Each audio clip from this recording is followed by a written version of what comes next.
All right. Hi, and welcome to another episode of From the Heart Conversations with Yoga Girl. Happy New Year, everyone. I hope 2018 has brought you a good start already with lots of love, lots of laughter, lots of time spent with your family, I hope. Today's a super special podcast day because for the first time ever, I'm recording this podcast while live on Instagram. I don't know if people have done this a lot before, but it means that right now, as I'm recording this, there's a couple thousand people. Yeah, thousands of people already, and people keep coming in, listening in and tuning in from all over the world just to watch me record and to answer questions. So this podcast, I'm going to take questions live, and I have no huge theme for this week other than to be really honest and in the spirit of From the Heart, just answer all the questions. So without further ado, let's get started. I'm going to start with a really simple question that someone asked me that I really love. Someone asks, how are you today? So in the spirit of this podcast and the spirit of this being from the heart, let me be super honest. I'm kind of feeling crappy right now. I don't even know where to start. I went out yesterday. I went out, partied, kind of. I don't know. I went for dinner with my sister. We had some sangria and some pasta, and it was really chill. And then we decided to go have a drink somewhere. I mean, she's 20 years old. And then somehow I end up at a club place or a place where people are really drunk, dancing to reggaeton, going totally insane. And I have not been drunk or been out since, pre-pregnancy. So what is that? It's almost 2 years ago. I didn't drink that much, but I got really drunk. I'm embarrassed to admit that I got really drunk. And today I feel worse than any hangover of my entire life. I cannot remember ever feeling this shitty, ever. I don't know. Is it part of getting older, or does it just mean that, having a baby just kind of messes with your body and your ability to recover? I don't know. But I feel like I partied, for days straight. That's just how I'm feeling right now. It's not a fun thing, let me tell you. Okay, still here. So what I was saying is that I partied and now I feel like absolute shit. And if there are any parents out there that had a baby and then hit pause on normal things like going out and having fun or whatever, the first hangover of motherhood is the worst one I've ever had. I don't know if the people that are tuning in on Instagram right now can tell. I just am not feeling amazing. I don't know. I feel like my throat is all thick. I have cotton in my head. Ugh. No bueno. And the worst part of all, okay, so in the spirit of From the Heart, the worst part of all is one of the struggles that I've had the past couple of weeks, genuine struggles, is that my baby, Lea Luna, she doesn't want to nurse anymore. At all. And I've taken every piece of advice from every book, from every online forum. I've asked people through social media, friends, family. I tried everything. She doesn't want it. I tried lying down in a dark room, decreasing her solids and only feeding her after a long nap, all this stuff. She doesn't want it. She just wants to walk away. She's super active. That's what it is. So I kind of, during New Year's, I decided to just accept that whatever happens, it's what she wants, right? I'm going to go with the flow of what my baby wants. I don't have to attach this big, expectation that she has to nurse for 2 years, which is what I originally wanted, or for a much, much longer time than 9 months. And then today, I wake up and I feel like crap because I had alcohol last night, and it's just, I'm regretting ever even going out to dinner. Everything just feels horrible. And then Dennis had a meeting, so he had to go work. So I slept 3 hours, and then I'm up with the baby feeling awful. And what's the first thing she does is she reaches for the boob and she asks to nurse. What? Why? And then of course, I drank last night, so I cannot nurse her. What the fork is up with that? Why does it happen that way? So I had this morning where I just felt totally useless as a mom. I have never, I've never been hungover with my baby before. That's not a cool thing. There's nothing fun or cute or exciting about that. It's just really, really sad. So I had a morning of just feeling totally kind of worthless and shitty. In the spirit of From the Heart, that's where I am. So actually I told Dennis today, I am never drinking again. And I've never said that in my entire life. Like I never make a resolution or say stuff like that because I know it's just not true. Like I like to drink wine. But I'm a mom now, so I think I have to just embrace the fact that a glass of wine sometimes with dinner, like that's my jam. That's where I am. And I can see my mom commenting on Instagram right now. Don't drink, no drink, don't drink. My mom is sober. Um, so yeah, this is interesting. Thanks, Mom. I'll try to keep the alcohol to a minimum. So naughty. Oh my God. Um, yes, I am a mom now, so life is different. Life is changing. But aside from that, because New Year's just passed, so if you looked at my blog or read my blog yesterday, I shared a big blog about how my New Year's resolutions or my New Year's intentions, how they're manifesting, and the action items that I'm attaching to what I'm planning for the new year. And it's a really big list with big things that I want to do and that I want to create. And of course, this, as with every New Year's, you start off really great, really solid. So I had a couple of things that were like physical things that I'm doing for the new year. One was floss, which I was laughing so hard that I even put that on the list because it's one of those cliche things, that everybody says on January 1st, I'm going to floss all year. But I never took care of my teeth. Like I brush my teeth twice a day like everybody else, but I was never like a teeth person. Like some people are really obsessed with like having perfect teeth and clean teeth and all that stuff. I never really flossed. Like that's the most boring thing I could ever think of. But then that was my resolution because I don't know if it's part of being a mom or growing up or getting old or whatever, but I just had this, I put it on the list. I really want to floss every day. So yesterday I did that. Yay. For me, I flossed, score, one day or 2 days.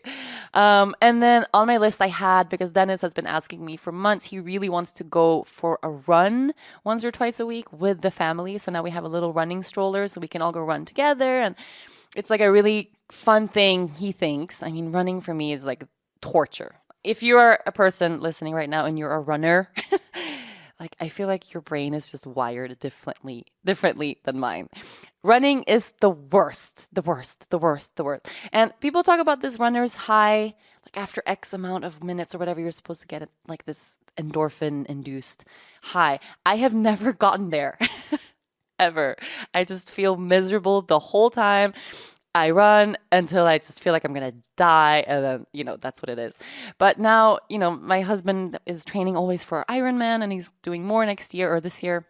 I mean, so he really wants us to do that as a family. So it's not just that me doing yoga on my own every morning, which is a thing I do alone. And then Dennis goes out and runs on his own, but like we can actually do it together. So I committed to that, running twice a week. Oh God, I hate it already. And now I see my mom commenting, you actually need to be high to run. to run. Maybe is that what I'm doing wrong? I should get high and then go running. That's what it is. That's the runner's high everybody talks about. Okay. I'm gonna see if I can get on that. Oh God. But yesterday I flossed, I ran.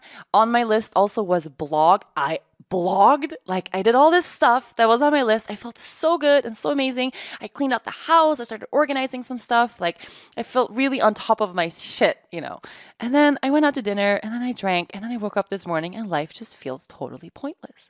Like, what is that? What is that? Is it normal to feel that way? Has it always been like that? Like you get drunk and then the next day you feel like totally low and down and depressed? Because I can't remember life before baby. Like I can't remember what it was like.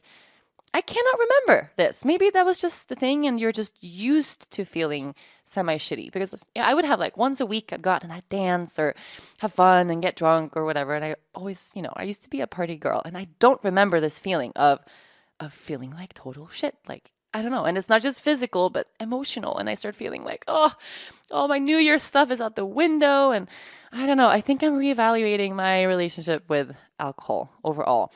Mostly because of baby. I don't think ever. And I'm thinking, when is a moment in our life this year when I know we're going to, have a fun night out? Like Patrick and Olivia are getting married in May. That's a huge thing. So I know already during that wedding, of course, we're going to dance and party and all this stuff. But I need someone to come and take the baby. I don't want to be like, do this with a baby at all. Then I would rather just not do it at all. So if anybody wants to come to France and hang out with Looney so Dennis and I can go have fun at the wedding, just hit me up. Okay? Anybody. That would be so much fun. But moving on. So, yeah, in the spirit of from the heart, should I add like alcohol to this list of things that I'm doing for the year? It's not a big deal. I know. It's not a huge deal. I just shouldn't read too much into it. But I just really had this moment of like, fuck, like this is just a sign of something that I should be more mindful of. And yesterday, this is also interesting. So when we were out, my sister's 20 years old. She's totally crazy. I mean, she's like me when I was 20. Like that's what it is, what it is. She's a 20-year-old, which how 20-year-olds are. And we're like, we met some people that were out, and some people were traveling, and some people were from Venezuela, and someone was from the States, and she's talking to some guy. And then I find myself like deeply entrenched in this conversation about the situation in Venezuela right now. And the fact that there's starving people and starving babies, and it's so close. Like you can literally, I mean, you can't really, not everyone, but you could almost swim from Aruba to Venezuela. That's how close it is. And here you see so much excess and so much tourism, and so much food is thrown away here. I mean, I don't even know the tons of food people throw away at the restaurants here. And then just across the ocean, like just like so close, it's 18 miles away, people are starving to death. Like, how is that a possibility? How is that even real? And I was really in this really deep conversation yesterday about how can I, with people from living in Caracas, living in Venezuela, and how can I support? What can I do? That was like the highlight of my day or my night yesterday, was having that conversation, learning more about that situation, and feeling a little more empowered as to how I can help. So I think that's just, I'm not meant to be out and about dancing, being mindless and crazy. I don't think it's possible anymore. So moving on, everybody tuning into Instagram right now. So ask your question again and again so that I don't miss it. But I'm going to move to something that people have been asking a lot. Someone is asking, you seem so energetic. Do you ever have days where you want to stay home and do nothing? And if you do, what helps you get going? Well, right now, I'm having that forking day. Like I'm having that day right now, right here, where this morning I did not want to do anything. I couldn't believe I was recording this podcast today. I was like, why did I commit to that? What's up with my life choices? Like everything's horrible and terrible. And of course, like I have those days as everybody else. A day like today though is really rare. So I'm glad I don't have more of those. But of course, like the thing is now having a 9-month-old, she's so joyful, and she's so energetic, and she's so excited about all of life. It's really hard to be around her and not be really excited about life. Like that's just a fact right now. She's always smiling. She's dancing now. She's doing this really funny thing where she bobs her head whenever she hears music, and she's almost walking. Like she's so close walking. It's totally crazy. And she's so energetic, and she's all over the place. Whenever I'm with her, it's just, I don't think about anything else. It's just, I go with the flow of that. And waking up with her just puts a big smile on my face every single day. So I don't have that, not energetic feeling very much, or that feeling like I just want to stay on the couch and do nothing. If, however, I do, I try to allow myself to have that. Like I try to allow myself to really merge into that emotion, or to merge into that feeling if it's possible. So whenever we have those days of just feeling totally blah, or, tired or not motivated, I think there's a reason that those days come, especially if we're used to working really hard, or we're living at another pace of life. So instead of fighting it and thinking like, how can I activate more and how can I get more things done? Like maybe you need a break, maybe you need a break, and you need to take a moment just to drop into silence, or give yourself that one day of lying on the couch, or that one day to just do something for yourself, right? And it doesn't have to be a big negative where you watch Netflix and binge eat bad food and stuff like that. Like how can you rest or give yourself something to rejuvenate a little bit, or to restore, I guess. Restore is the word I'm looking for. And usually, at least for me, if I give myself that space and that time to just drop and to let things go a little bit, and to soften and to relax, I'll find that sense of wanting to act again comes back. So I guess that would be my advice. And then, of course, if you have those days consecutively where over and over again you're feeling unmotivated, unenergized, I think it's a really good idea to get motivated by getting really clear on what it is that you're looking to do, right? Sometimes we want to motivate ourselves. We want to accomplish these dreams or goals, or change our life somehow, or get, energized about life, but we're not really clear as to what it is that we want or what exactly it is that we're trying to manifest with that energy that we're longing for. So write some stuff down. Find a friend, share, talk about it. Like it really, I love the practice of non-reactive sharings, just sitting face to face with someone and speaking. Like you can set a timer for 10 or 15 minutes, pick a topic like life purpose. Like I don't know if there's a purpose in my life, or I don't know where I'm going next. And just start talking. Like it's a really cool practice. Just start talking. And with no one there kind of poking at you or asking you questions and just having someone hold space, you might find that you actually know the answer to that question yourself, right? You might find that you already know exactly what you want to do, but it just hasn't been really defined. So also another practice that I really like is stream of consciousness journaling. I don't know if anybody listening, if you've ever tried that. So basically it is you begin with one sentence or one topic and then you sit, take a moment to breathe. And the moment you put pen to paper, you keep writing no matter what. Like you keep writing no matter what. And that might mean if you don't know what you're going to write, you might write, I don't know what I'm going to write. I don't know what I'm going to write. I don't know what I'm going to write. And you write that again and again.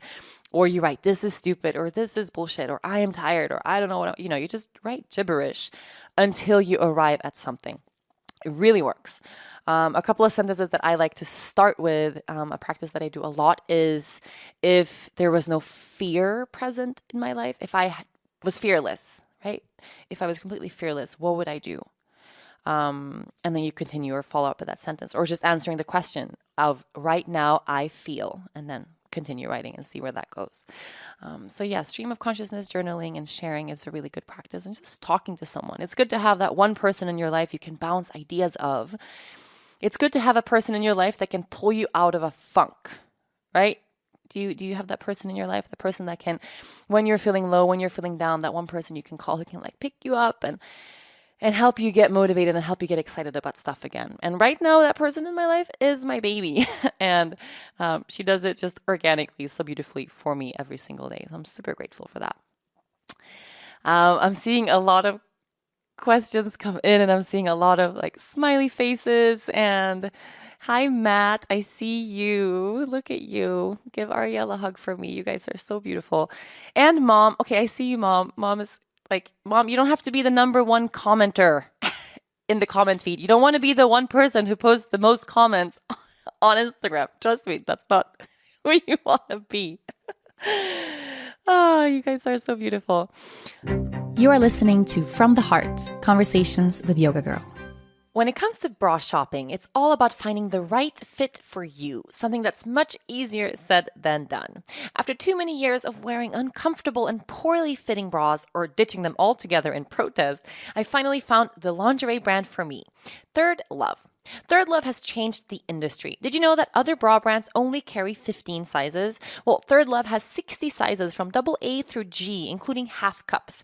If you've never heard of half cups, it's because nobody else ever offers them. Using women's real measurements and super smoothing memory foam, Third Love creates bras that are right for your body and that feel amazing. There's a perfect bra for everyone. For those of you in the US, go to thirdlove.com/heart, answer a few simple questions on the Fit Finder quiz, and be instantly matched with an expertly recommended bra for your unique size and shape. When your new favorite bra arrives, test it out. It's going to be so comfortable you might even forget that you're wearing it. If the bra is not your new favorite, you can easily return or exchange it for free. This year, make the change that will change the way you think about bras. Go to thirdlove.com/heart right now to find your perfect fitting bra and get 15% off of your first purchase. That's thirdlove.com/heart for 15% off. thirdlove.com/heart. Okay, so let's take another question. Someone is asking, how do you know when you have nailed an awesome business idea? How do you get started when you don't have any funding? So how do you know when you've arrived at something that's really, truly great? That's a super hard question to ask, but I can see that whoever's asking that, maybe you feel like you have an awesome idea that you're sitting with, that you want to manifest. For me, it's always when something like, when it clicks, right? If you're finding a gap like in the market, or there's something needed. I have this feeling, these ideas all the time since having the baby too, especially with gadgets and things that relate to baby stuff where I find like, this is so stupid. Why doesn't this exist in a smarter way? One thing, okay, if someone is listening now, especially a manufacturer of this product, you can take my idea and roll with it, because this is something that I'm just never going to follow up with. But for instance, a car seat for a baby. I'm yet to find a car seat for a baby that's just smart. Like, of course, they're going to be safe and all of that. Like, that's the number one thing. But the one that we have for Luna, which was super recommended by a bunch of people, there's no way to open the straps and then just attach them to the side of the seat. Like, you could put like a little piece of Velcro there. You could have like a super easy system just to like connect them so that you can put the baby in without the straps being all stuck and tangled. And I looked at a bunch of baby seats or car seats online. They're all like that. Like, none of them have that super easy feature to just help you when you're on your own with the baby to put the baby in the fucking car seat. Stuff like that. And then I'm like, damn, I should just like produce a little thing, a little gadget that helps you with this very simple thing. Or the fact that that same car seat makes a really loud noise when you click it in. And I'm like, whoever produced this, and it's like a giant company, did they not think about the fact that a sleeping baby is going to be in this car seat, and maybe this thing should be like a little bit quieter? Not wake the baby up every time you put them in the car. Like, come on. So stuff like that. Like, I like to come up with solutions for problems. And if you ever have, a really great one, like it's actually a genuine business idea, you're going to feel it because your whole body is going to go, oh my God, I can do this. Like, this is a great thing. I had one of those moments when I founded 108 or 108.com, and it wasn't at all like, I want to make a bunch of money, or I want to do something super successful. So how can I, take advantage of some space in this community? It was a need that I saw because people were writing me asking for help. They were asking for support, specifically in areas that I am not at all an expert in. So I had people ask me about it, help with depression and eating disorders. I was getting suicide letters written from people, and just this overwhelming amount of people that were suffering. And then I spent so much time Googling my way to try to find help for the people that were emailing me. So finding therapists and psychologists or people that I knew that could connect these people that were in need with some, mental health professional, for instance. And it just felt like, it took so much time, and I couldn't understand why people were reaching out to me instead of go see like an expert. Like, I'm a yoga teacher. I post stuff to social media. Like, I am not a suicide hotline, and still I was getting a lot of that sent my way, which is just so heartbreaking.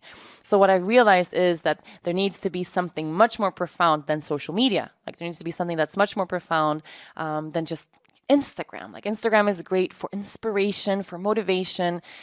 It's not for instruction, like, at all. I really don't think. And it's not going to deeply change your life. So if you need help, I was so shocked by that. Like, people are in this big need of help, but they're scrolling through Instagram looking for something. But maybe they weren't ready to go see that actual therapist in real life or the actual mental health professional to help them. So I felt like we needed to bridge that gap in a way. And then, of course, we included yoga and meditation and healthy foods and all the things that help us grow into just a whole balanced person. And it became 108.com. And we have, a grief counselor on there and a relationship specialist. And we have an amazing, beautiful psychologist who works with eating disorders and all this stuff. And it's growing now, and we're in the midst of a lot of changes. So if you're already practicing with 108, there's a lot of stuff happening this year. I'm super excited to share that really, really soon. But it was born out of a need that was there. So when I thought, wow, like maybe I could create this online platform where all of this just works, and it clicked. Like, it just felt like such a smart idea. No one was really doing it, and it was born out of love. So if you're sitting on something that you feel like, I want to create it, go for it. Like, really, really, really go for it. Go for it. Go for it. Go for it. Go look around, look at your life. Where do you have connections? Who can you talk to? Who can you ask for advice? I promise you, once you put yourself out there, things are going to happen. It's just, we need to take those first actual action steps of making a dream happen, not just sitting on it. I see a few questions coming in. Because I'm mentioning a lot things that are happening this year. Fuck, how long am I going to say next year about 2018? This year, since it's already January. But I'm not ready to share it just yet, but we're super, super, super close. We have some really fun things that I'm launching this year, and some really cool initiatives and really awesome ways to be of service and help the world. So soon. Someone is asking, how do you deal with separation from your family? I have family living all over the world in different countries, and separation just never gets easier. I know. we spoke about that just recently, me and my mom. Actually, like it really sucks to separate. You know, there's that saying, partir c'est mourir un peu. Butchering this French, but it means separating is to die a little bit. It sucks to separate. But I also believe that we have the most amazing time when we see each other because we don't spend every single day all year round together. So that actually helps. It means that when we're spending time together, we squeeze all the joy, all the love out of that. We really have a super intense 24 hours a day, like really totally together. And I think it works for now. For now, it's totally working. I don't know what's going to happen when Luna is like in school and stuff like that. I really don't know. It's really helpful to have family around, and I love my family. I miss them a lot. But right now, it works, and I think they enjoy traveling from Sweden to Aruba too. So for now, it's okay. People are asking so many things about the baby. Let's see here. People, wow, this is so much. I don't know what to choose and what to pick from. I don't know what to pick from. A lot of people are asking, okay, so how do you deal with the pressure of showing up every day? Man, I don't know. I don't know how to deal with the pressure of showing up. I don't know. I had another question that I wrote down from Instagram yesterday. Let me pull that up right now. Yeah, to show up every day, this is a really challenging thing. Someone wrote in asking, how do you find the strength to continuously fight for causes you believe in? How do you fight the good fight when you see so much pain in the world, but without becoming depleted? And I super resonate with this question because it's a really valid one. It's a really real thing. And I'm still trying to answer that. Like there's a part of me that just, I can get completely sucked into pain or suffering of humanity, pain and suffering of other people. And it drowns me. Like it just completely drowns me. And especially if it's something that's close to home, for me, always animals and children it's always my two causes that I always fight for, that I always connect with. So we had a situation here in Aruba where I live a couple of weeks ago where two little boys were killed at the hands of their own parents. So in a super horrible abuse case, and it's something that that's never really seen on this island. At least not in the papers. Like maybe this stuff happens all the time. Oh God, I really hope not. But it was a real shock to the whole country, and I could not get the image of these boys out of my head. I could not. I couldn't. I would wake up every single morning, and they were the first thing I saw. I would go to bed at night and they were the last thing that I thought of. I just could not get the image of these boys out of my head. And I had this feeling like somehow I could have prevented it, which I know, of course, is not true. Like I did not know that family. Just because we lived all of us live in Aruba doesn't mean that, I'm not the master of the universe. I can't fix and heal everything. But I mean, they lived 20 minutes away from us.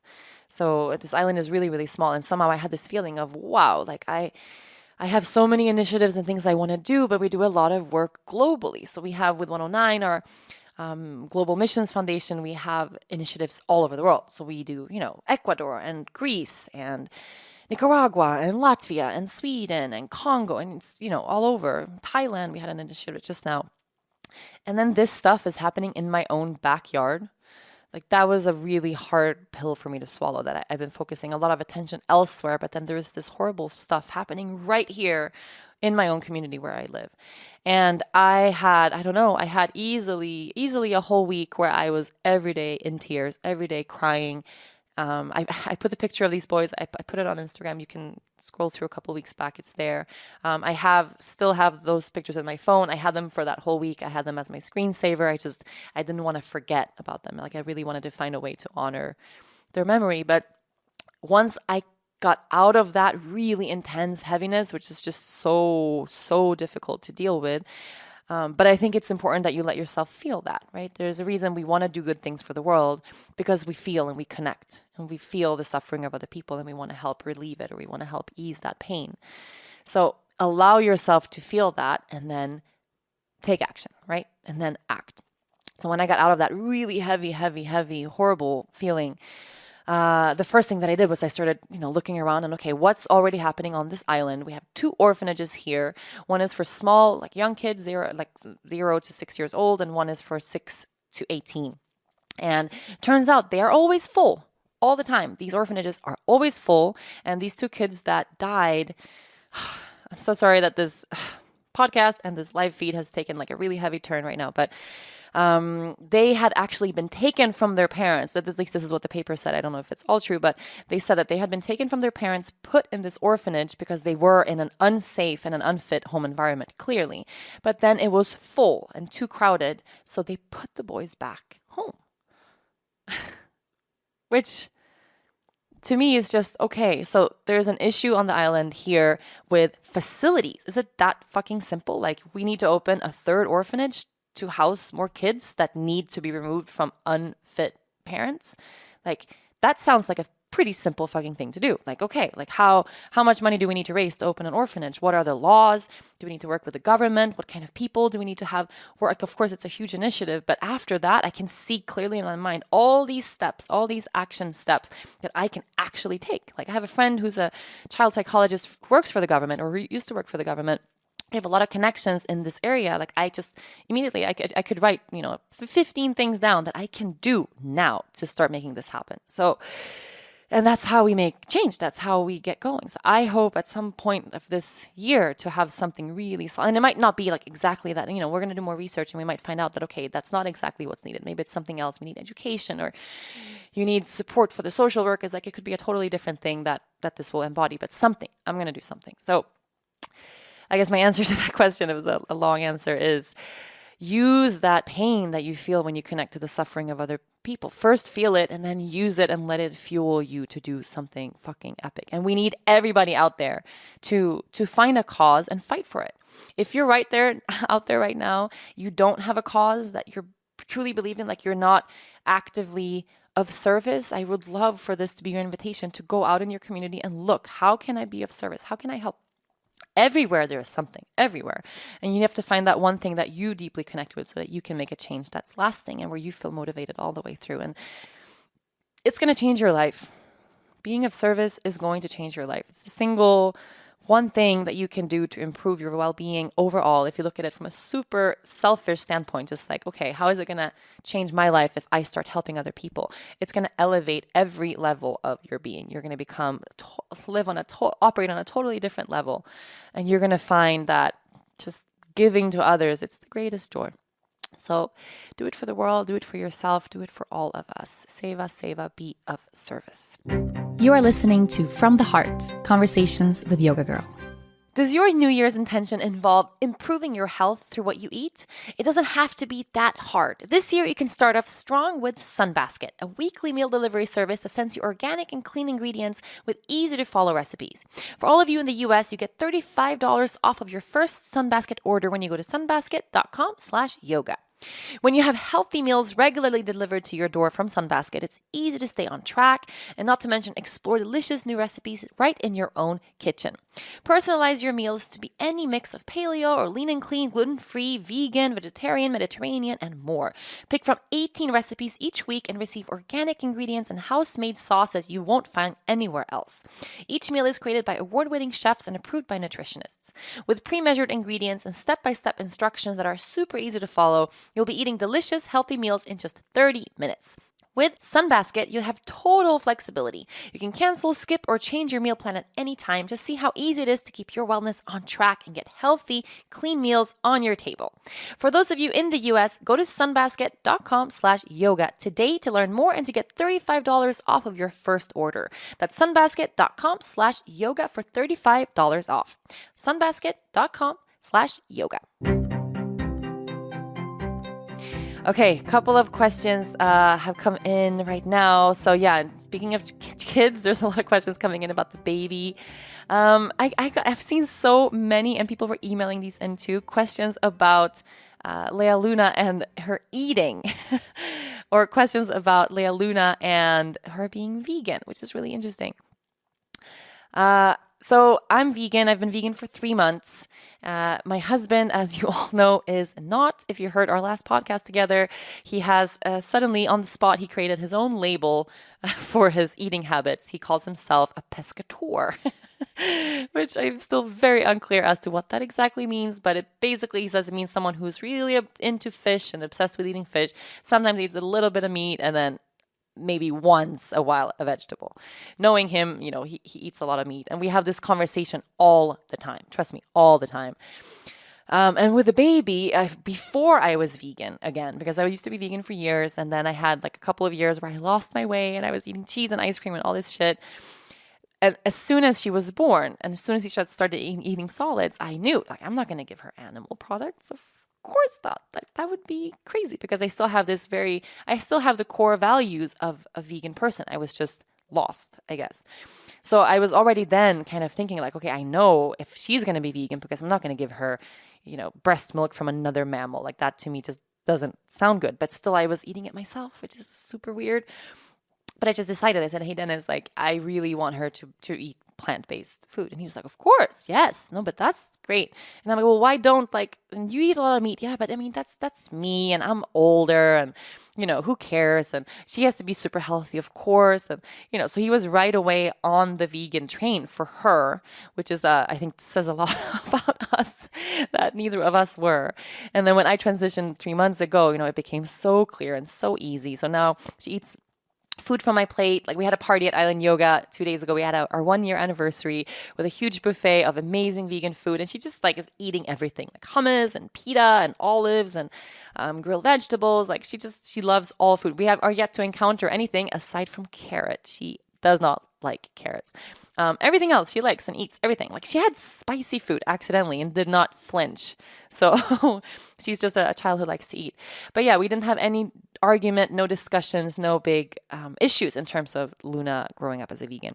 What we have decided though is that when she's old enough to make her own decisions, and if she decides that she doesn't want to be, she wants to eat something different, then that will be up to her. Like she will get to make those decisions for herself when she's old enough to do that. So that's at least how we're planning to raise the baby. Another question coming in. Someone was asking a really beautiful question about sun baby, and I was like so confused. They're like, did the astrology reading you had say anything about when sun baby is coming? And I was so like, what? What do you mean? Who's sun baby? And then I realized if we ever have a boy, like Luna is little moon baby, she's our little moon, then the boy will be the little sun. I could cry right now. Just oh my God, I'm tearing up. Okay, I'm tearing. I'm not having a baby soon. People are commenting now. Are you pregnant? Are you having a baby? No, I'm not pregnant. Not having a baby anytime soon that I know of. But we want to have a boy. Like that would be really beautiful. Yeah, the sun and the moon. Like that would be so beautiful. But I'm just kind of, I don't know, man. Having one child feels like having a lot. Feels like a lot. So I don't know. I'm thinking, first I was thinking, okay, if we're going to do two, we should just like bang them out, have two at the same time, move on, do like the kids' years and the baby years, which are so intense. And then, you're out of that. But now, I don't know, maybe waiting a couple years so that we can just be normal people again. Again, my mom is commenting like, yes, Island Yoga team, and Amber is commenting, you also have us. I do. I have my Island Yoga babies, but they're kind of self-sufficient, my Island Yoga babies. They get up in the morning on their own. They put on their own clothes. They eat their own food. My Island Yoga babies, they do very well on their own. But we'll see what the future holds. Another question that came in. Okay, so people were asking a lot of social media stuff. Specifically, okay, I got 2 questions about comments and about feeling swallowed up by social media. Someone writes, do you read all the comments? I've seen that you've said so before. Doesn't it kill you that complete strangers have opinions on the smallest unessentials of every single post? Do you have help? Is someone monitoring this for you? So I do all of my social media on my own. It's all me. I mean, you guys would know if all of a sudden someone else started posting. Like I'm very personal and very vulnerable and very much me all the time. So there's no version of this where someone else could ever do this for me. I read all the comments all the time. I read every comment that I ever receive. I don't super engage a lot. Like I answer questions here and there, and I don't answer every single comment. Like I've never been into that. And just because it takes up a lot of time. Like it's really, really time consuming. And I like to post something and then I read through it. And then if anyone's going through something, hard, I always connect back. I write back, I think, a lot more on Instagram messaging. So if you Instagram message me, I connect back. I think there's at least a couple hundred replies that I give every single day. So I guess that is a lot, maybe in a day. But no one monitors the comments or anything. The one thing we have on the blogs on rachelbrathen.com. If you post a comment there, it's moderated. So it has to be approved. And it's just because we get spam and stuff. But yeah, that's it. And complete strangers having opinions on all the stuff. Like I'm very used to that. I do feel like that's the case in the regular life. It's just people aren't as quick to tell you. Like we walk around daily lives, we judge each other all the forking time about all this stuff. We just don't say it. And on the internet and social media, it's like everything is forking word vomit. Like everyone just says exactly what they think, the nastiest thing that pops up into their head immediately. And if you are on Instagram live right now watching this, you can just scroll through comments and see how many people are just randomly saying, fuck you, or show your boobs, or someone writes in capital letters, sex. Like, what the fuck, man? Like, who are you? Why are you here? Like, go do something else. Go take care of yourself. Go, like, take a shower and chill out. But, I mean, it's really intense. And I don't know. I'm not, like, a big commenting person in social media. Like, even on, with my friends and stuff. Like, I very rarely do that. So I have a really hard time imagining being like an angry person who writes people online. I don't get it. I got some comments yesterday, which was I was just cracking up from I don't know, I'm thinking it's a woman who was writing different comments under different names on my website, but they all came from the same IP address. So I know it's the same person, about like different ways of how she hates me. And I was just like, this is really interesting. Like, I don't know what to do with this. Like, should I talk to her? Should I write her back? Should I see if she's okay? Should I ask if she needs something? Like, if she hates me this much, she's spending this much time writing like really hateful comments, pretending she's a bunch of different people under the same email address and the same IP address. Like, I'm kind of thinking that maybe she's my biggest fan. Maybe she loves me, but I did something to piss her off and now she has to like comment.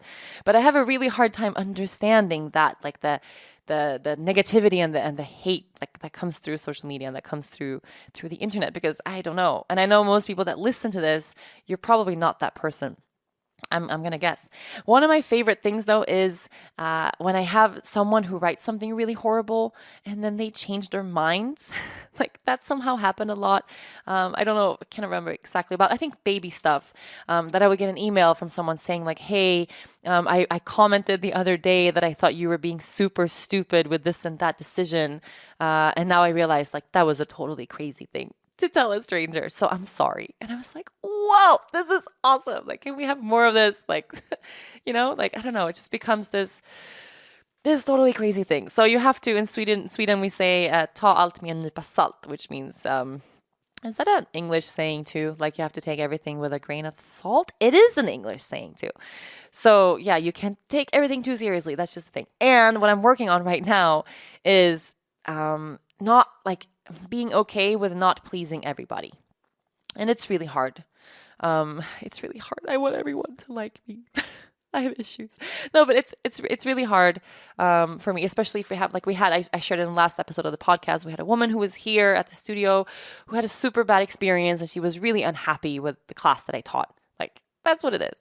And instead of focusing on the 13,000 people that were at Island Yoga this year practicing that had a great experience and that raves about us, I got really stuck and caught up about this one woman who didn't like it, who thought there were too many people in the room and it was too hot and I hadn't advertised it as a hot class. And then I wasn't there to take a photo with her and she was really upset. And I was thinking about this woman forever. Like, she ruined my Christmas. Or my inability to let go of like negative feedback ruined my Christmas. Like, I was thinking about her Christmas Eve. Like, how could I have helped that woman have a better experience? Because it just broke my heart that she came to Island Yoga and she didn't like us. And come on, like, I need to work on that. It's not her problem. It's my problem. I need to be okay with the fact that not everyone's going to like me. Not everyone is going to like what I put out into the world, even no matter how hard I try. A saying that I love is that saying about the peach You can be the juiciest, most delicious peach in the world, and there's still going to be people out there who don't like peaches. It's a really good quote. Whoever said that, it's a really good quote. So instead of trying to, obsessing about what doesn't work, I'm just going to focus on doing what I do really well, putting great things out into the universe. And if people don't vibe with it, move on. Like, that's okay. Like, not everyone has to follow me on Instagram. If I trigger you or you hate me, like, look somewhere else. Like, don't waste your energy obsessing about what I'm doing or how I spend my time. There's like a lot of other people you can connect with or follow. Like, that's all right. So, hi, Monica. I see you're writing. I don't like peaches. Peaches are so good, though. I'm a fruit snob. I can't deal with fruit that's too soft or too mushy. I don't know. So peaches for me need to be like firm peaches. I like that.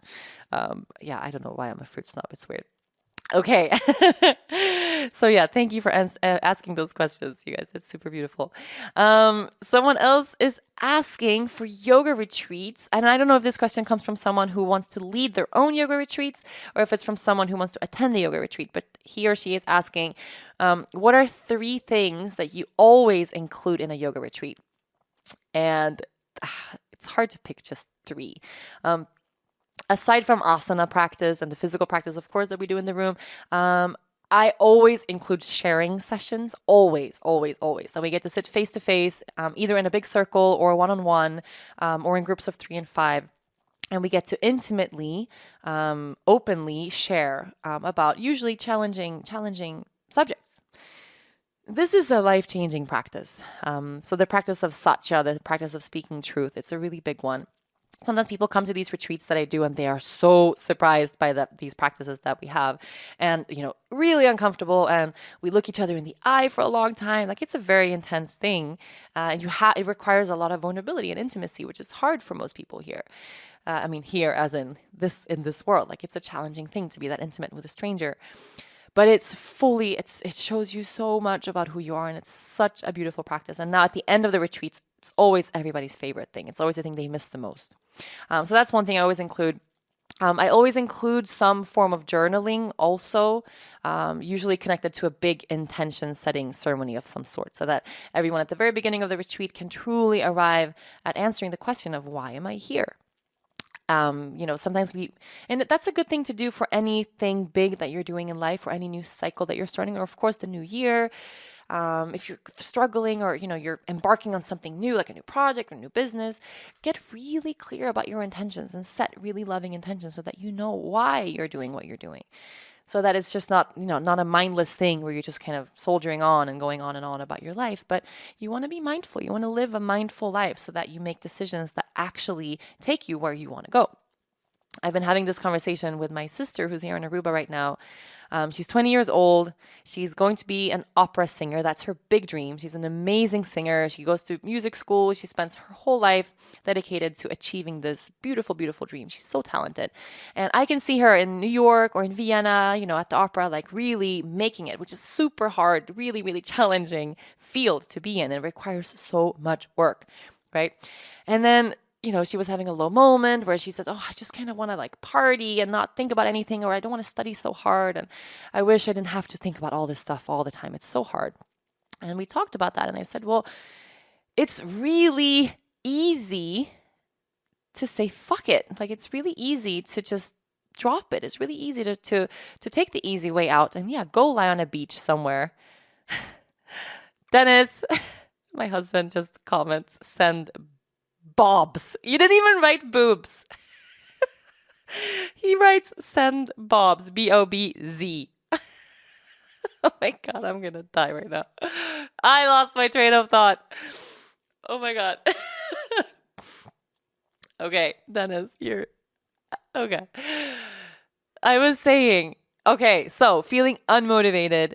It is really easy to drop it. It's really easy to take the easy way out and go do something else. And become a beach bum, or, start working at a bar, and, don't pursue your dream because it requires a lot of work. It's really easy to lose that. So you have to get back to the intention of, well, why am I doing this? Like, what is it? Like, and for her, which I really genuinely believe is this heart-centered place of the joy singing brings her. And she wants to sing for a living. She wants to sing. It's her biggest dream. She wants to pursue it. if she loses the reason as to why she's singing, it's going to be really hard to continue. So setting intentions is a super important piece of everything. And then another thing that we do in retreats always, I mean, we do a lot of fun things outside. Like we usually gather around the fire at some point. We usually always go hiking. Like we're always on the beach. Like there's things like that we do a lot. But sometimes we do dance parties too, which is really nice. Super awesome. So yeah, thank you for asking that question. You are listening to From the Heart, Conversations with Yoga Girl. Before I became a mom, I used to devour books. I love reading almost as much as I love yoga. It became a little bit more challenging to find time to sit down and open a book since I had the baby, which is why I'm so excited about Audible. I can finally dive into books again while almost doing anything. Audible is a leading provider of premium audiobooks, shows, news, comedy, and other audio entertainment from leading publishers, broadcasters, entertainers, and magazine and newspaper publishers. Audible gives you unmatched library of audio products to help you learn, grow, and imagine. From classics to business, fiction, history, romance, self-development, mystery, sci-fi, and much more, there are audiobooks out there for everyone, now available in high-quality audio across all of your devices. For my From the Heart listeners, today you can go to audible.com/yogagirl, or you can text Yoga Girl to 500-500 to start your 30-day trial and get your first book for free. Go to audible.com/yogagirl. Find that book you've been dying to read, download it for free, and press play. It's that easy. Audible is a better way to listen to audiobooks. For one low monthly fee, you receive credits that give you any book they have in the store, regardless of the price. If you don't use all of your credits 1 month, they roll over to the next. If you don't like a book, swap it out. Instead of paying varied prices and dealing with complicated streaming, you own the books you buy, even if you cancel your membership. Audible gives you exclusive features like chapter navigation, clip sharing, and whisper sync, which seamlessly moves you from one device to the next without missing a word.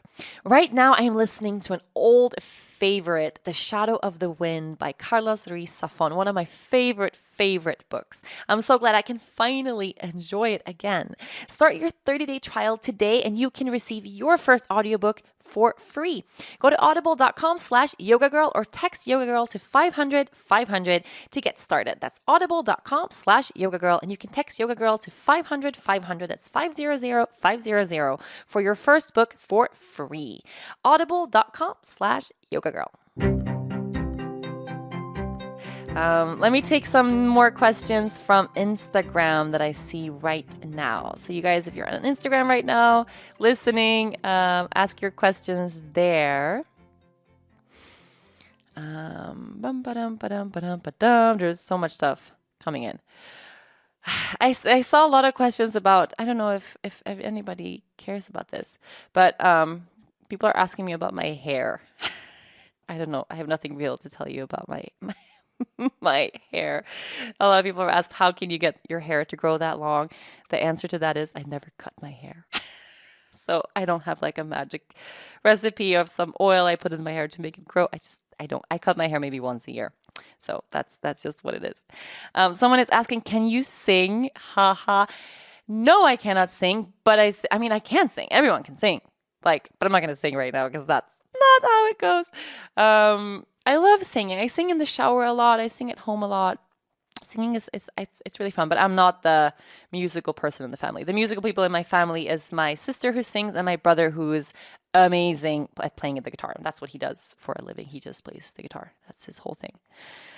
People are asking about returning guests to the podcast. People would love to have Matt back on the podcast. If you haven't heard the episode I did with Matt Kutchell, go tune in. He's super awesome. Jen Pastelov, I definitely want to have back on the podcast. And I see her often, I feel. I just saw her a couple weeks ago. So we're going to make that happen for sure. On the question of what language we're teaching loonies, and I've answered this so many times, but the question keeps coming in, so I guess I can answer it one more time. I speak Swedish with her, and I feel like Swedish is going to be her first language. I don't know why. Also because Dennis is now randomly speaking a lot of Swedish with her. He's learning Swedish as the baby learns Swedish. So I just catch him when he thinks I don't know, he doesn't know I'm listening, and he's reading Swedish books to her or saying little sentences in Swedish. So Swedish for sure is number one, together with English, of course, because we speak English in the family. So Swedish and English probably is the same, 50-50. And then her grandparents on Dennis's side speak Dutch with her. She'll learn Dutch if she goes to school here because that's the main language on the island. In terms of school, that's what they study. And then this island is quadlingual, so she'll learn Papiamento, of course, which is Dennis's first language. And he speaks not a lot of Papiamento with her sometimes. I heard him sing Papiamento the other day. I don't know how long ago that was. It's so beautiful. I wish he spoke more Papiamento with her. So without trying, if we just live here, she'll know 5 languages. So Spanish also is on that list because everyone speaks Spanish here too. So Spanish, English, Papiamento, Dutch, and Swedish. And I've read a lot about it. They say multilingual or bilingual, or this is what, quadlingual babies.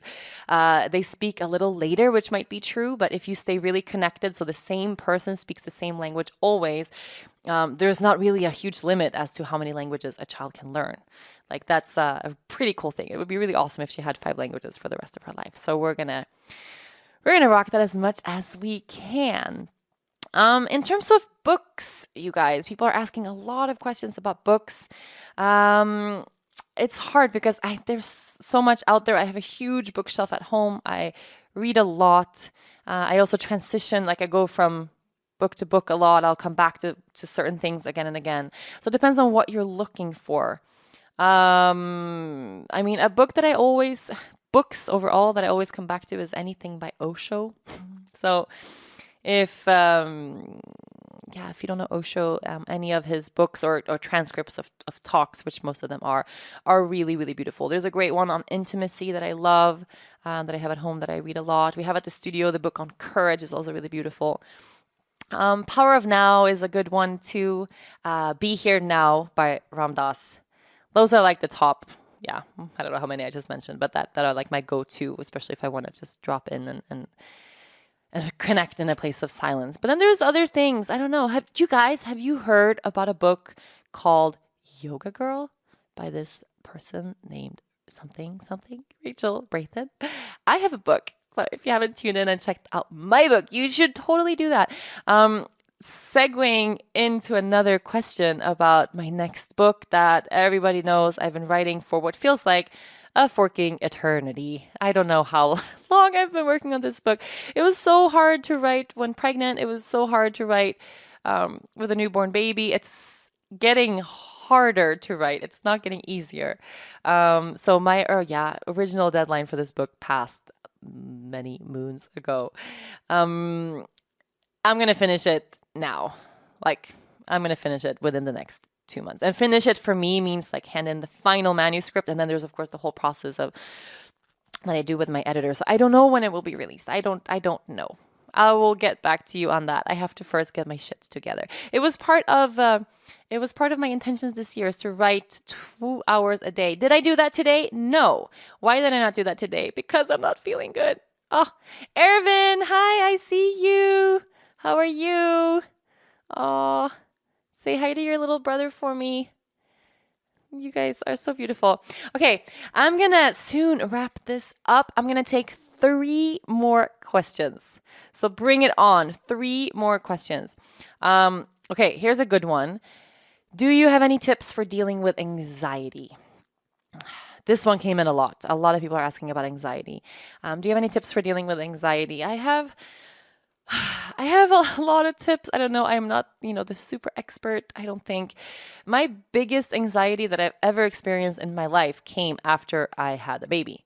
The level of worry I feel for the well-being and health of this child every moment of every day is out of this fucking world. I don't know. If anybody would have told me how beautiful and horrible it is to be a mom because of this paralyzing fear that something's going to happen to your child. And the more I talk to other people about it, the more I find out that this is normal. Like everybody basically feels this way. Mostly. I don't know. Is there any mom out there who isn't worried about the well-being of their baby? But I started having these really horrible kind of visions, or, it started as soon as she was born. Super strange how my mind would operate in a way that it never used to before, where I would just hold her, walk down the stairs, and then the thought would enter my mind like, oh, wait, what if I would trip and fall and hit her soft little head on the edge of that table and she would die? And then my mind would spin off into this total insane moment where I picture every step of the process of her death going to the hospital and she couldn't be revived. And then there's a funeral and then my life is over and I kill myself. In like a split second, this whole journey of something would happen to her and yeah, then life would be over. And then I move on. And I started having so many of these thoughts, specifically like right after birth, which I think is probably part of hormones and all this being really overwhelmed. But the anxiety of something happening to her got so intense when she was around, I guess, 2 months, 3 months. And the more, of course, I would immerse myself with that type of thinking, the worse my anxiety would get. So, that whole process of envisioning all of it being really horrible, it's such a fast process, but I had to immediately find a way to tap out of that, snap out of that, like really, really fast, like just not get lost and get stuck in this horrible, horrible, horrible space. So I made it my practice to every time I would have a thought like that would spin me off into total anxiety because it's not real, right? That thought that I have, it's not real. It's a worry, and it's not something that's happening in this moment at all. So I would just take a really deep breath, like really remind myself to ground myself, hold her a little tighter, and just like feel her presence and feel safe. Like I really tried that. Whenever I would have like a panic attack about something in terms of anxiety, the single most efficient way for me, and this is basically for me the only thing that works, it's to move my body. Like the mind starts spinning out of control and all the reasons why things are not working, to move the body, move the body, move the body. So whether it's to do like a little crazy dance party in the living room or like do a burpee or just do something really wild so you can get out of your head and get into the body. I think that's literally the single best way to snap out of a panic attack or of an big anxiety moment, to really, really, really let the body do the feeling, let the body ground back, and get present with your heart again, because the body will remind you that you're here right now. Your feet are planted on the ground. You can feel your body in this moment. You're here. You're not in this, horrible scenario in your head that is spurring on that anxiety. So when you're moving through something that is challenging, that is difficult in that way, go for a run, jump up and down, do something crazy, hold plank pose, do a down dog, dance. Dancing is awesome. Like swim, do something, just get back into the body, shake it out. You know how whenever a dog has been lying down or sleeping, as soon as they stand up, they always shake, like they shake off that old stagnant energy and they start fresh all the time. That shaking is a present moment thing. And we need to do the same. We need to shake some stuff out. So I would say that that's my biggest tip for anyone struggling with anxiety. All right. I have a cue to I have to wrap up this podcast soon because Instagram Live will not allow me to continue. I have 2 more questions I'm going to do before signing off. So let's see what we can really drop back into to end this podcast. I really wanted to tap into and talk a little bit about fears. I don't know. There's also a lot of questions coming that. And as I say that, someone comments on Instagram about fear. So I'm going to take that as a sign to talk about this right now. How do you prevent fear from controlling your life and preventing you from following your heart? This really connects back to the anxiety that we were just talking about. So I had to really deeply realize that when I become paralyzed with fear, like for instance about something happening to the baby, it doesn't provide me with anything. Like it doesn't give me anything. That type of fear, it's not a fear. Some fear is actually valuable, right? There's fears that are present in our life for a reason. Is there danger, actual danger somewhere? Do you have a reason to feel fearful in this moment? And can you use that fear as a way to like fight or flight, like to survive? That's why we feel fear. But this type of fear that's just present in our mind that isn't actually anchored into a present moment scenario, it's just really paralyzing. So I realized that whenever I sit with this total fear of something happening to her, I can't function as a human being. I become like a really difficult person to deal with. I don't become a good mom. I become overbearing and overstressed and freaking out. And, it's not the type of mom that I want to be at all. So realizing that type of fear doesn't add any value to my life. It just takes away from the joy of the moment. That at least helped me to change it and to actively make that choice of I need to find ways to connect back into the present moment when this happens. And if you have a fear of another type of fear, I don't know if the person who asked this question, if it's related to maybe pursuing your dreams or business or anything like that. where is the fear coming from? Like, that's a big thing too. Sometimes we get paralyzed when it comes to pursuing something we really want to do, and we don't take action because we're afraid we're going to fail. That's a big one for a lot of people. Like, we're afraid of failure, so we don't do anything. But can you imagine that? Like, whatever your dream is, someone asked me yesterday, oh, I always dreamed my whole life to move, to not live in the cold and just to live somewhere warm. Like, so amazing. How did you find the courage to do it? And I was like, courage to do it? Like, what courage? You don't need any courage. You just pick up and go. Like, if you have a dream and it's like big enough that you call it a life dream, that you want to live somewhere warm or you want to move to another country, just go. Think about the worst case scenario. Like, the worst thing that happens there is that you move or you travel and you go someplace new and you realize, actually, I don't want to be here. And then you go back home. The worst case scenario there is not that bad. Sometimes we have to try things to figure out what's for us and what isn't. So if the worst case scenario there is that you just move back, and then at least you're not going to spend the rest of your life thinking, I wanted to move to Costa Rica or to Aruba or to Bali. I wanted to move somewhere, but I never had the courage to try. Just try. Right? And I believe if it's a true dream and the intention is there, once we start going, like, universe is going to provide for us. It totally, totally is. You have to put yourself out there, ask the right questions. But if you're on the right path and a good path, like, you're going to find out that it's not that hard. You can live anywhere in the world. It's not that hard. And you can talk about finances too. Like, hi, Belize, I see you. Finances can hold you back. I don't believe in that. And people get triggered when I speak about that now, because my financial situation is very different now that I'm 29 than what it was when I was 19, of course. Like, I have a lot of abundance now. I'm really grateful for that. I work hard and I have a different type of life. But I left Sweden when I was 18 or 18. The year I was going to turn 19. I didn't have anything. You guys, I had nothing. I had no job. I had nothing planned out. I didn't know exactly where I was going, how long I was going to stay. I sold some stuff I had at home. I tried working for a couple of months and saved up as much as I could, which was what I realized enough for 3 months, bare bones, living in hostels, like, $5 a night type crappy places with cockroaches everywhere and all that stuff. But I just wanted to travel, so I didn't care. But if you want to live abroad, if you want to make a living somewhere else, like, that's totally possible to do. I got a job kind of right off the bat. I was waitressing, making really crap money, but it was enough for me to sustain myself. I wasn't abundant by any means in terms of financials or in terms of money. No, I was abundant in beach, in relationship, in feeling at peace, in, sunrises and surf and like beautiful stuff like that. Like, that was enough abundance. And I didn't have a lot of food to eat.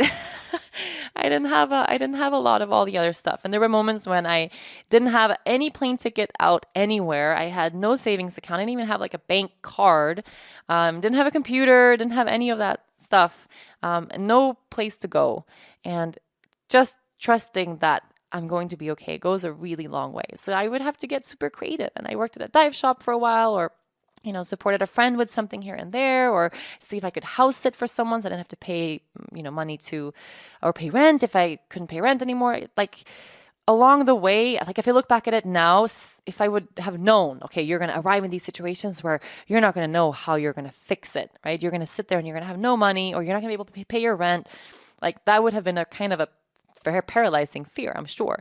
But looking at it now, like, it was a really easy fix all the time, because I genuinely believed that I could do anything. Like, it wasn't a huge deal. Like, I'll find my way through life. I'll ask people for help. I'll connect with people, make new friends. Everything sort of always works out if we believe it will. That's the thing. But if we operate out of this total fear of like, everything is hard, everything is an obstacle, life is so challenging, it's really hard to go places, and then it's going to be really hard to go places. So I don't believe as much in the idea of like accumulating insane amounts of money and then take that pile of money and then go travel or then go move somewhere. Make sure you have enough to get by and then just go. Just go. Just go. Trust in the universe. And if you want to get a job and work your way through traveling. Like, that's a total possible thing. And people do that all over the world.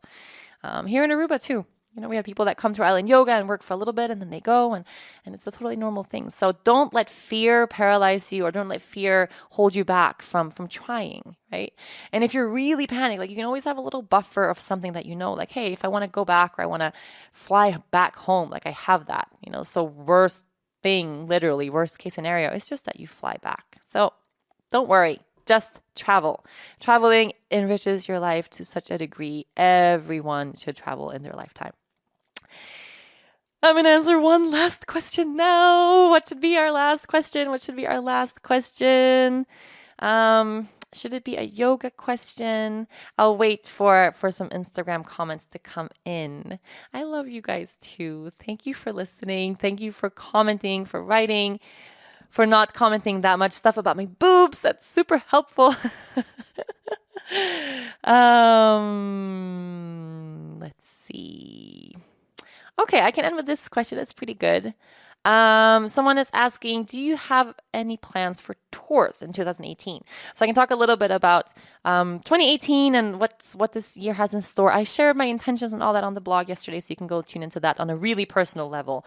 But in terms of this year, we have a bunch of travel, actually. And I don't know if anybody listened to the Flight from Hell podcast. I sometimes meet random people, like in the street or something, that don't know, like, at all who I am or what I do. They're not into yoga, but they've heard that podcast episode, which just blows my mind. So that's the trip that we took from Sweden to Aruba, where, like, there was just poop everywhere. And it was the worst flight anyone has ever had in the history of flying ever.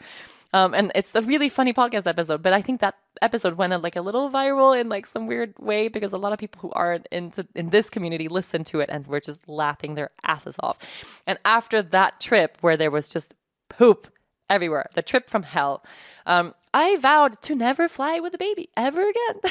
We're going to be in Aruba for the rest of our lives, staying put, not going anywhere. This is just it. She will have to be homeschooled because we're not traveling anywhere. We're never moving. We're never going back to Sweden. Like, we're going to be right here. Nothing else will happen. Of course, that's not a viable thing, but that's the degree of how horrible that trip was. Somehow, yet, like, still, we have all this travel happening next year. And I don't know how that came to be. But we have a retreat here in Aruba end of March. And then right after that, so I guess beginning of April, we are going to Europe. And we're going to be in Europe for over 3 months, which is really cool. I'm doing a really, what I hope is a really awesome therapy training. So I'm not leading or teaching a training, but I'm going to take one for holistic therapy that I'm super, super excited about. And it's in different countries, and it's a whole 8-day thing every other month for all of the year, basically. So it involves a lot of travels for me. So we start there, and I'm bringing Dennis and the baby. We're going to go to Italy for the first one, be there for 10 days. Then we're going to Spain, I think, because Dennis wants to do an Ironman there. And then France, because Patrick and Olivia are getting married, so we're going to go to France. And then Sweden, and we'll be in Sweden for a while, and then we're going back home. So all this stuff is happening, and I was planning maybe I should teach like along the way and teach my way around Europe would be super fun. So we'll see if I have the space to make that happen. Maybe we'll have a class in Stockholm, maybe we'll have a class somewhere in Italy, maybe we'll have a class in France. Would be really fun too. So I'll keep you guys posted. But other than that, I have 2 teacher trainings here in Aruba, so we're going to be in Aruba for I don't know the rest of the year, but for a while. I do, however, really miss the touring. Like, I really miss teaching the big classes. Oh yeah, Holland is on that list too, for sure. We always travel via Holland anytime we go anywhere, so we always make a stop in Amsterdam too. But I really miss teaching, the really big, powerful, beautiful classes with a lot of people. It was always my favorite thing to do, and we never did it with a baby. So we'll see if we have time to squeeze any of that in. I will for sure let everybody know. And I hope to see you. I don't know, everyone who's listening, everyone who's commenting, everyone who's present. Like, I love this forum. I love this platform of connecting. I think podcasting is my favorite thing because it gets really intimate and I can just freely speak my mind. And I feel like I can connect from the heart to people in a much, much deeper way. So I love this. What I love more than anything is actually meeting people face to face, like actually being able to give you a hug and connect and have you come to class or just say hi or, so I really hope to see many, many, many more of you this year. It would be super beautiful. If you're passing by Aruba, make sure you come by the studio, take a class, come say hi, have a smoothie. And when I'm traveling around, I hope to catch you guys. I hope to hug many, many more people this year. So I would like to just end by wishing everyone a beautiful 2018. And if you started out this year in a semi-crappy way, or if you had a hard year last year and you're really looking for something different, set the tone for that right now. Make good choices. Make good decisions for yourself, for your health, for your body, for your family, for self-love. Give yourself more of that loving kindness that I hope is at the heart of all of our intentions for this year. Just if you ever find yourself dropping into that doubt or that fear, just come back to that love. Send it to yourself because you need it. We need it. I need it. All of us. We're all in this together. And this is going to be one amazing year. I can feel it in my bones. So thank you for tuning in. Thanks for listening. And I will see you next week. Thank you so much for tuning into this week's very special live episode. And big thanks to everyone who tuned in on Instagram as well. If you enjoyed this episode, be sure to listen and subscribe to other great episodes of From the Heart Conversations with Yoga Girl. You can find all of these on rachelbraithen.com, on Apple Podcasts, Google Play, or anywhere you normally get your podcasts. Don't forget to leave a review while you are there. Huge thanks to the folks at Cadence 13 for their production work. And of course, thank you to my sponsors, Third Love, Sunbasket, and Audible. Please support them the way they support this podcast. I'll see you next week.